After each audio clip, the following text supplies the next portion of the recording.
भाई माइक ले लेना, माइक माइक हमारा भी भाई, माइक पकड़ो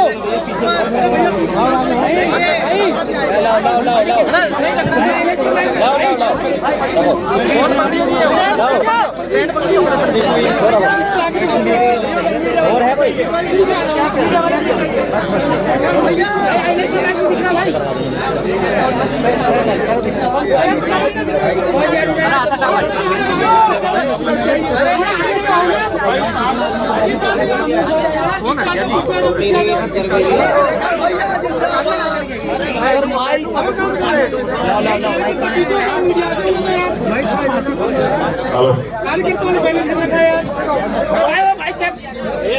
पीछे करो यार भाई, पीछे कर भाई, पीछे कर पहलवान ऊपर दिखा लाइट। सवाल पूछने वाले भैया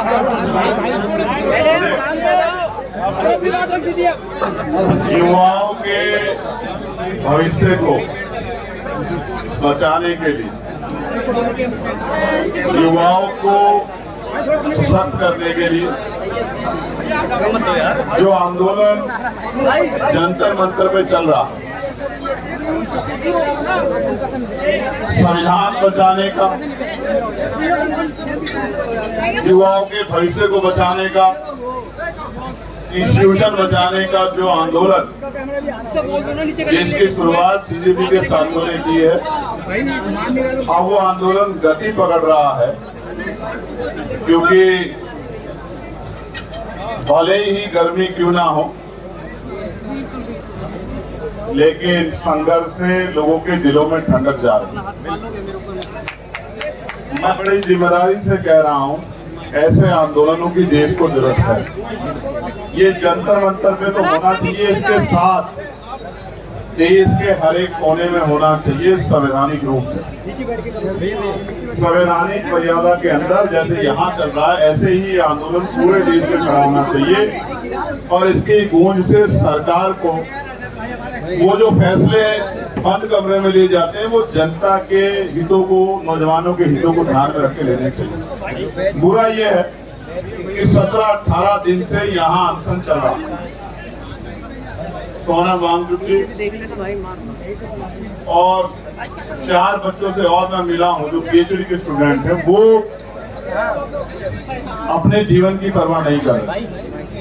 मैं जब यहाँ आया उससे पहले मुझसे बहुत लोगों ने कहा कि आप जाके अनशन तुड़वा दीजिए, आप उनको समझाइए। लेकिन मैं यहाँ उनका हौसला तोड़ने के लिए नहीं, उनके हौसले को बढ़ाने के लिए आया। मैं ये कहना चाहता हूँ, एक आंदोलनकारी होने के नाते हमें जो संघर्ष कर रहे हैं अनशन पे, उनको समझाने की जरूरत नहीं। हमें सरकार से सवाल पूछने की और सरकार को समझाने की आवश्यकता है, और समझना सरकार को पड़ेगा। मैं एक अनुभव आपके सामने साझा करता हूँ। मैं भूख हड़ताल पे अक्सर क्यों नहीं जाता, हालांकि देश में ये एक बहुत अच्छा तरीका आजादी से पहले से ये फॉलो हुआ है। मैं जब 2 अप्रैल का आंदोलन हुआ तो मैं जेल में था, तो मुझे लगा कि मैं भूख हड़ताल पे जाके अपनी बात को, अपने आंदोलन को मजबूत कर सकता हूँ। तो मैं 6 तारीख से भूख हड़ताल पे चला गया, और ये मेरा पहली बार था कि भूख हड़ताल का अनुभव। मैं लगातार 8 दिन तक भूख हड़ताल पे रहा। मेरे साथी मुझे अखबार की कटिंग पहुंचाया करते थे, तो अखबार ये लिखता था कि चंद्रशेखर 3 टाइम खाना खा रहे हैं, 2 तरह की सब्जी ले रहे हैं, दही ले रहे हैं, दूध ले रहे हैं। मुझे उस अखबारों को पढ़ के बहुत तकलीफ होती थी कि मैं इतनी ईमानदारी से आंदोलन कर रहा हूँ, भूख हड़ताल कर रहा हूँ, अनशन कर रहा हूँ, जान की बाजी लगा रहा हूँ, और मीडिया क्या कर रहा है। उस दिन मुझे समझ आया कि गांधी जी का रास्ता ज्यादा अच्छा आज के डिक्टेटरशिप वाली सरकारों में नहीं। इसलिए मैंने उसके बाद कभी कोई भूख हड़ताल नहीं की। लेकिन अब जब मैंने इनको देखा, सब लोगों को अपनी जान की बाजी लगाते हुए, तो मैं छोड़िए, मेरे जैसा एक भी आदमी घर नहीं रहना चाहता। वो इस आंदोलन में हिस्सेदार बन के इस आंदोलन को आगे बढ़ाना चाहता।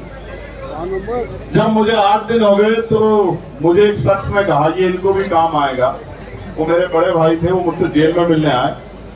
मुझसे कहा कि सरकार चाहती है आप मर जाओ, और आप भूखे रह के खुद ही मरना चाहते हो।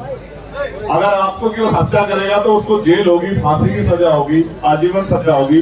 लेकिन अगर आप भूख हड़ताल में मर गए तो किसी को फर्क भी नहीं पड़ेगा।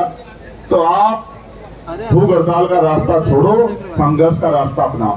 तो मैंने तो 14 अप्रैल को संघर्ष का रास्ता अपना लिया, भूख हड़ताल तैयार करके, और मैं फिर से मैदान में आया कि बचेंगे तभी तो लड़ेंगे। बिल्कुल बिल्कुल। लेकिन मैं चाहता था कि सोनम भाई जो देश की धरोहर है, एक महान वैज्ञानिक हैं, पर्यावरण के मित्र हैं, उनके जीवन कीमती है। मेरे बहुत सारे साथियों ने कहा कि उनसे कहिए कि वो अनशन तोड़े, लेकिन जब मैं उनसे मिला और मैंने उनकी बहादुरी को महसूस किया तो मैं दिल से कहता हूँ कि घमंड, अनशन नहीं टूटेगा, इस सरकार का घमंड टूटेगा। 20 तारीख को मेरी बात को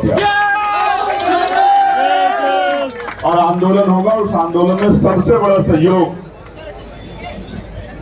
हमारा होगा, युवाओं का होगा, और इतना बड़ा आंदोलन होगा कि सरकार जो है संसद में भी घिरेगी और सड़क पे भी घिरेगी, संसद के बाहर भी घिरेगी। इस बात का मैं आपको विश्वास। चंद्रशेखर भैया फिर आपको कह दूं कि ये आंदोलन जिंदाबाद के लिए है ही नहीं, ये आंदोलन तो संघर्ष का आंदोलन। ये कामयाब हो इसके लिए भी मैं प्रकृति से, संतों गुरुओं महान पुरुषों से मंगल कामनाएं करता हूँ। और यहाँ बैठा हर एक आदमी सुरक्षित रहे। मैं सोनम भाई के लिए और अपनी बहन के लिए, नेहा के लिए और तमाम सारे भाइयों के लिए प्रार्थना करता हूँ कि वो स्वस्थ रहे। बस मैं ये अपील करूंगा कि आंदोलन को शांतिपूर्वक रखना, क्योंकि वो पूरी कोशिश करेंगे कि आपके आंदोलन पर कोई सवाल खड़ा हो जाए। जिनके लिए आप लड़ रहे हैं वो नहीं जानते कि आप उनके लिए लड़ रहे हैं, इसलिए वो घर में चुपचाप बैठे। हर माँ चाहती है कि शहीद आजम चंद्रशेखर आजाद जी और सरदार भगत सिंह जी पैदा हो, लेकिन हो पड़ोसी के यहाँ, क्योंकि शहादत देनी। जिन्होंने ये बुगुल फूका है, मैं उनका दिल की गहराई से धन्यवाद करता हूँ कि उन्होंने जिम्मेदारी उठाई है। ये काम हमारा था, उन्होंने शुरुआत की, हम उनको अकेला नहीं छोड़ेंगे, हम उनके साथ खड़े हर तरीके से। कामयाब होगा आंदोलन, जीतेगा आंदोलन, और इस्तीफा भी होगा। मैं प्रधान जी के लिए कहूँगा, धर्मेंद्र प्रधान जी,